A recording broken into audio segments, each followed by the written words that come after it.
আছে তারা বাড়ি বাড়ি যাবে। তারা ফর্মটা দেওয়ার পর আপনি যখন ফিল আপ করবেন আপনাকে গাইড দেওয়া হবে, সেইভাবে ফিল আপ করবেন। সেক্ষেত্রে কোনো জেরক্স চাওয়া হবে না, কোনো কাগজ নেওয়া হবে না। শুধুমাত্র অরিজিনাল কাগজগুলোর সঙ্গে আপনি যেটা ফিল আপ করবেন সেটা একবার মিলিয়ে নেওয়া হবে। বোঝা গেছে কি বললাম? আবার বলছি, যে সমস্ত ব্যক্তিরা 2002 সালে এখানকার ভোটার ছিল তাদের কোনো কাগজ লাগবে না। শুধুমাত্র 2002 সালের ভোটার লিস্টটা যে পেজে আপনার নাম আছে কিংবা আপনার বাবার নাম আছে কিংবা আপনার মায়ের নাম আছে সেই পেজটা জেরক্স করবেন, জেরক্স করে নিজের কাছে রাখেন। 1 নম্বর গেল। 2 নম্বর হচ্ছে, অনেক ভোটার আছে যাদের বাবা মা 2002 সালের আগে মারা গেছে, যাদের দাদা দাদি কিন্তু 2002 সালে বেঁচে ছিল। তারা 2002 সালে দাদা দাদির যে পেজে নাম আছে সেই পেজটা জেরক্স করে কাছে রাখবেন।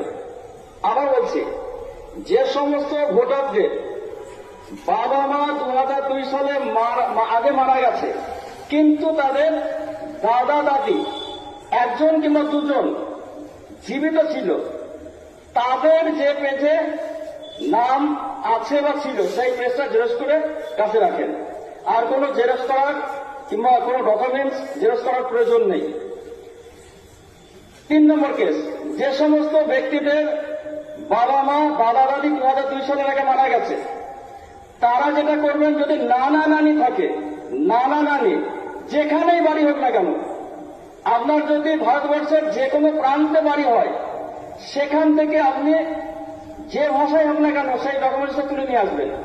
2002 সালে আপনার নানা নানি যেখানে ছিল সেখান থেকে আপনি তাদের 2002 সালের ভোটার লিস্টের জেরক্সটা নিয়ে আসবেন, নিয়ে এসে কাছে রাখবেন। আর যদি তারা জীবিত থাকে তাহলে তাদের ভোটের কার্ড, নানার ভোটের কার্ড, নানির ভোটের কার্ড জেরক্স করে নিয়ে আসবেন। যদি জীবিত না থাকে লাগবে না, শুধু ওই 2002 সালের ভোটার লিস্টটা হলেই হবে। আবার বলছি, যে সমস্ত ব্যক্তিদের বাবা মা দাদা দাদি 2002 সালের আগে মারা গেছে, তারা নানা নানির ডকুমেন্টস দেবে।